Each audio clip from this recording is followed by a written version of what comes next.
One of the most confusing experiences in relationships is feeling lonely even though you're not alone. You're sharing a bed, a life, a home, and yet something still feels empty, missing, maybe even disconnected, and like you're not really being met. If you've ever felt that, you're not broken and you're definitely not alone. It's a common experience for a lot of people. And a lot of people feel guilty about this. So they minimize it. They tell themselves, nothing is actually wrong. My partner isn't doing anything bad. I shouldn't feel this way. They talk themselves out of it, or they assume it means something is wrong with them. But loneliness in a relationship isn't about being alone, it's about not being met emotionally. And most relationships don't fall apart because people stop caring. They drift because emotional presence slowly disappears. What often happens is this. One person becomes very good at managing themselves. They stay low maintenance. They don't ask for much. They don't want to be a burden.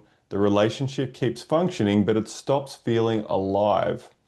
You can be close in proximity, but far apart emotionally.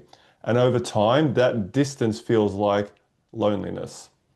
This isn't a communication problem. It's not a compatibility problem. It's usually an attachment and a nervous system problem.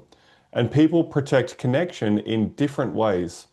Some will move towards, they reach, they over-explain, they try harder, and others will move away. So they withdraw, they shut down, they go quiet.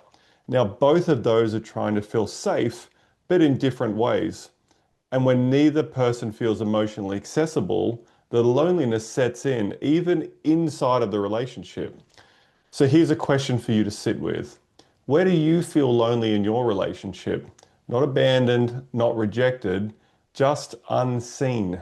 And you don't need to answer that out loud. Just notice what comes up for you. Feel that in your body. And if this is something that you're noticing, you don't need to fix it today, but it does help to understand what's actually happening underneath it.